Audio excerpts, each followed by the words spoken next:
Hello guys, അപ്പോൾ തുടങ്ങാം. This is ബൊഗ്വേ channel. The most awaited cinema, franchise cinema Drishyam 3യുടെ ടീസർ റിലീസ് ചെയ്തിട്ടുണ്ട്. ഇപ്പോൾ ജിത്തു ജോസഫ് എന്താണ് ലാലേട്ടനുമായിട്ട് ഇനി ചെയ്യാൻ പോകുന്നത് നമുക്കൊന്ന് കണ്ടുവെക്കാം. വാ, യൂസ് ഇയർഫോൺസ്. 2013 ദൃശ്യം ഭാര്യയും മക്കളും അടങ്ങുന്ന ഒരു കൊച്ചു ലോകം.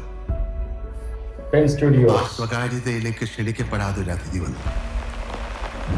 ഞങ്ങളുടെ കുടുംബം ശിഥിലമാക്കാൻ കെൽപ്പുള്ളൊരു അതിഥി. ആശീർവാദ് സിനിമാസ് ഇനി ഒരിക്കലും തിരിച്ചു വരില്ല എന്ന ഉറപ്പോടെ എന്നേക്കുമായി ആ അതിഥിയെ ഞങ്ങൾ മടക്കി അയച്ചു. സത്യം പറയാലോ, ഇപ്പം ദൃശ്യം കാണുമ്പോൾ ആ ഒരു ഫ്രഷ് ഫീൽ അടിക്കുന്നുണ്ട്. അതിൻ്റെ ഡയലോഗുകളായാലും ആ സീൻ ബൈ സീൻ ആയാലും അതിൽ ലാലേട്ടൻ്റെ പെർഫോമൻസ് ആയാലും കണ്ടുകൊണ്ടിരിക്കാൻ തോന്നും. ദൃശ്യം കാണുമ്പോൾ അമ്മാതിരിയാണ് ലാലേട്ടൻ ചെയ്തു വെച്ചിട്ടുള്ളത്. ഇത്തിരി പഴയ പാറ്റേൺ തുടക്കത്തിൽ പോലെ, അതായത് ഒരു സീരീസ് കണക്ക് അല്ലെങ്കിൽ ആ ഒരു യൂണിവേഴ്സ് പോലെയാണ് അവർ ചെയ്തു വരുന്നത്. 2013 2021 ദൃശ്യം 2. സത്യത്തിൽ നമ്മൾ അയാളല്ല നിരീക്ഷിച്ചുകൊണ്ടിരുന്നത്. ഈ ഡയലോഗ് അയാൾ നമ്മളെ. പിന്നീട് 2026 വരികയാണ്, ദൃശ്യം 3 ദൃശ്യം 3 വരുമ്പോഴാണ് എക്സൈറ്റ്മെന്റ് കൂടുന്നത്. ഇപ്പോൾ തുടക്കം കണ്ടു, അതിൻ്റെ ഒടുക്കവും നമ്മൾ കണ്ടു. ഇനി ദൃശ്യം 3 എന്തായിരിക്കും ലാലേട്ടൻ ചെയ്യാൻ പോകുന്ന, അല്ലെങ്കിൽ ജിത്തു ജോസഫ് ഒരുക്കി വെച്ചിരിക്കുന്നതെന്ന് അറിയാൻ തീർച്ചയായിട്ടും എല്ലാവർക്കും ആകാംക്ഷയുണ്ട്. ഇനി വേറെ പുതിയ എന്തെങ്കിലും ചെയ്യുമോ, പുതിയ കാര്യങ്ങളിലേക്ക് ഏർപ്പെടുമോ, അതോ ഇനി പോലീസിലേക്ക് സറണ്ടർ ആവുമെന്നൊക്കെ ഉള്ളത് 2026 കാണാം. ജനിച്ചപ്പം മുതൽ തുടങ്ങിയതാണ് എൻ്റെ യുദ്ധം. സ്വന്തമെന്ന് പറയാൻ ആരുമില്ലായിരുന്നു. കഷ്ടപ്പെട്ട് അധ്വാനിച്ച് ഞാൻ സ്വന്തമാക്കിയതാണ് എൻ്റെ കുടുംബം.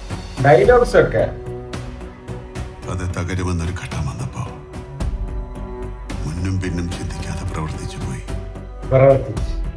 അതിനിടയിൽ ആരൊക്കെ വേദനിക്കുന്നെന്ന് ഞാൻ മനസ്സിലാക്കിയില്ല.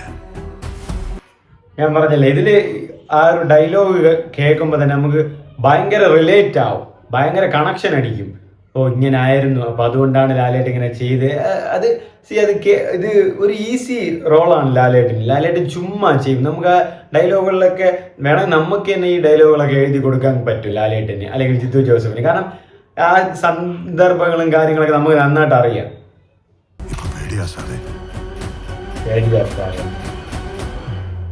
ഇതുപോലെ ഇനി ആരൊക്കെ ഉണ്ടെന്ന് എനിക്കറിയില്ല. Drishyam 3 the past never stays silent. Meena, അൻസിബൻ, എസ്തർ, ആശ, ശരത് സിദ്ദീഖ്, മുരളി ഗോപി, ആന്റണി പെരുമ്പാവൂർ, ജിത്തു ജോസഫ്. 21 മെയ് 2026 അന്നാണ് ലാലേട്ടൻ്റെ ബർത്ത്ഡേയും വരുന്നത്, അന്നാണ് റിലീസും വരുന്നത്. ടീസറിൽ ഒരു ഭയങ്കര വലിയ ടീസറാണ്, ടീസറാണെന്നൊന്നുമില്ല. പക്ഷെ അതിനുപരി നല്ല ബോർ ടീസറാണ്, അല്ലെങ്കിൽ വേസ്റ്റ് ടീസറൊന്നുമില്ല, ഒരു മിഡ് റേഞ്ചിൽ നിൽക്കുന്നതാണ്. നമുക്ക് സെക്കൻഡ് ദൃശ്യം 2യുടെ ടീസറും കാര്യങ്ങളും നോക്കുമ്പോഴും ഇതേപോലെ മിഡായിട്ട് തന്നെയാണ് ഇങ്ങനെ വന്നിരിക്കുന്നത്, എന്താണ് ഏതെന്നൊക്കെ. അതുപോലെ തന്നെയാണ് ദൃശ്യം 3യിലും. ഒരു ടീസർ കൊണ്ട് ഈ സിനിമയെ വിലയിരുത്തണ്ട. ചിലപ്പോൾ അവർ ഇതിന് ഇറങ്ങിയിട്ടുണ്ടെങ്കിൽ, അതും തിയേറ്റർ റിലീസിന് തന്നെ ഇറങ്ങിയിട്ടുണ്ടെങ്കിൽ സംതിങ് ഫിഷി എന്തോ കാര്യങ്ങളായിട്ട് ഉണ്ട് സിനിമയിൽ. ലാലേട്ടൻ ഇതിൽ പറയുന്ന ഒരു ഡയലോഗും ഉണ്ട്, ഇനി ആരൊക്കെ ഉണ്ടെന്ന് എനിക്ക് അറിഞ്ഞുകൂടാ. ഇനിയിപ്പം കലാഭവൻ ഷാജുവിനെ വല്ലതും കൊന്നു കാണുമോ, അല്ലെങ്കിൽ വേറെ ആരെങ്കിലും ഇനിയിപ്പം അസാസിനേറ്റ് ചെയ്ത് കാണുമോ, കുഴിച്ചു വല്ല ഇട്ടിരിക്കുമോ, അല്ലെങ്കിൽ അതുമായിട്ട് ബന്ധപ്പെട്ട് ഈ സെക്കൻഡിൻ്റെ ക്ലൈമാക്സിൽ വരുന്ന ആ ഒരു ഹോസ്പിറ്റലിൽ അങ്ങനെ വല്ലവരെയും തൂക്കിയോ അല്ലെങ്കിൽ ഒളിച്ചോ വല്ല കെട്ടിയോ വല്ല കൊന്നിട്ടെന്ന് ആര് കണ്ടു. അപ്പോൾ എന്തോ ഒരു മിസ്റ്റീരിയസ് ആയിട്ടുള്ളൊരു സംഭവം 3യിലും ഉണ്ട്. ആൻഡ് ഗണേഷ് കുമാർ ദൃശ്യം 4 ഉണ്ടെന്ന് പറയുന്നതായിട്ട് ഒരു റീലിൽ ഞാൻ കണ്ടിട്ടുണ്ടായിരുന്നു. ദൃശ്യം 4 ഉണ്ട്. അപ്പോൾ ആ ഒരു ആങ്കർ ചോദിക്കും, ദൃശ്യം 4 ഉള്ളതാ? അതിന് ദൃശ്യം 3 തീരുന്നില്ലല്ലോ, മോഹൻലാൽ സറണ്ടർ ആകുന്നില്ലല്ലോ, ദൃശ്യം 4 ഉണ്ടെന്നുള്ളൊരു പറയുന്നൊരു പറച്ചിലുണ്ട്. അത് എത്രമാത്രം ഉള്ളതാണ്, ഇനിയും വരുന്നുണ്ടോയെന്ന് അറിയില്ല. കാരണം ദൃശ്യം 2ൽ പുള്ളി ഉള്ളതുകൊണ്ട് പുള്ളിയുടെ ഈ കാര്യങ്ങളൊക്കെ അറിയാമെന്ന് അറിഞ്ഞൂടെ പുള്ളി ആ സസ്പെൻസ് റിവീൽ ചെയ്തു. ഇനി ഉണ്ടോ ഇല്ലയോ എന്നുള്ളത് ദൃശ്യം 3 കണ്ടാലേ മനസ്സിലാവും. ഓവറോൾ ഈ ഒരു ടീസർ ലുക്സ് ഗുഡ്. പിന്നെ പ്രത്യേകിച്ചൊന്നുമില്ല, പഴയ കാര്യങ്ങൾ കാണിക്കുന്നു, ദൃശ്യം 2-ലെ ഒരു സീൻസ് കാണിക്കുന്നു, ദൃശ്യം 3-ലെ ആ ഒറ്റ സീനായിട്ട് ആ ഒരു ചർച്ചിലിരിക്കുന്ന സീനാണ് ഇതിൽ കാണിക്കുന്നത്. പ്രത്യേകിച്ച് അതിലെ സീൻസും കാര്യങ്ങളൊന്നും കാണിക്കില്ല. കാരണം ഒരു കേസുണ്ട്, പ്രത്യേകിച്ച് കാണിക്കാനുള്ള സീൻസും കാര്യങ്ങളും അതിൽ കാണില്ല. അതായത് അതൊരു സസ്പെൻസ് ആയിട്ട് വെച്ചിരിക്കുകയായിരിക്കും. തിയേറ്ററിലേക്ക് വരുമ്പോൾ അതൊരു ഫ്രഷ് ഫീൽ കാണാൻ വേണ്ടിയിട്ട്. അങ്ങനെ ചുമ്മാ അതിലെ സീൻസും കാര്യങ്ങൾ കാണുമ്പോൾ ചിലപ്പോൾ നമ്മൾ തിയറീസ് ഒരുപാട് ഉണ്ടാക്കുമെന്ന് വിചാരിച്ചിട്ടാവാം, എന്താണെന്ന് കറക്റ്റായിട്ട് അറിയില്ല. ബട്ട് ഈ ടീസർ ഒരു മിഡ് ടീസറാണ്.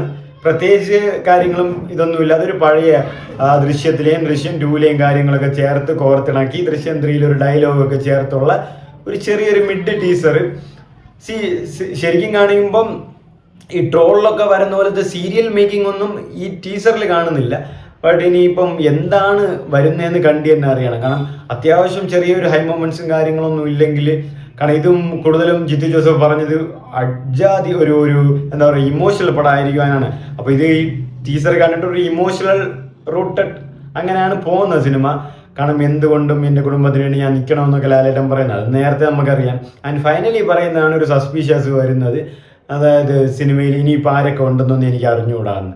അതിനി പറയാതെ പറയുന്നതാണോ അതോ അവരോട് ഇനി പറയില്ലെന്ന് പറയുന്നതാണോ എന്നൊക്കെ ഇനി പടം വന്നാലേ മനസ്സിലാവും. എന്തായാലും മെയ് 21 ലാലേട്ടൻ്റെ ബർത്ത്ഡേക്ക് സിനിമ വരുന്നുണ്ട്.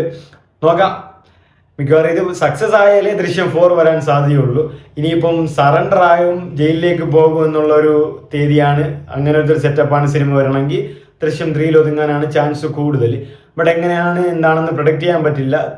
ഫാൻ തിയറീസിനും കാര്യങ്ങൾക്കും എക്സ്പെക്റ്റേഷനിലും നിൽക്കുമെന്നും അറിയില്ല, കണ്ടു തന്നെ അറിയണം. ബിറ്റ്വീൻ ട്രെയിലർ ഒരു മിഡ്, ടീസർ ഒരു മിഡായിട്ട് തന്നെയാണ് വന്നത്. മേക്കിംഗ് ഒന്നും പോരാ, ആ ഒരു ഒറ്റ സീനിൽ ചെയ്ത് തീർത്തിട്ടുണ്ട്. എന്താണെന്ന് ഇനി കണ്ടു തന്നെ അറിയണം. ലാലേട്ടൻ്റെ ബർത്ത്ഡേ വരട്ടെ. ആൻഡ് അഡ്വാൻസ് ഹാപ്പി ബർത്ത്ഡേ ലാലേട്ട.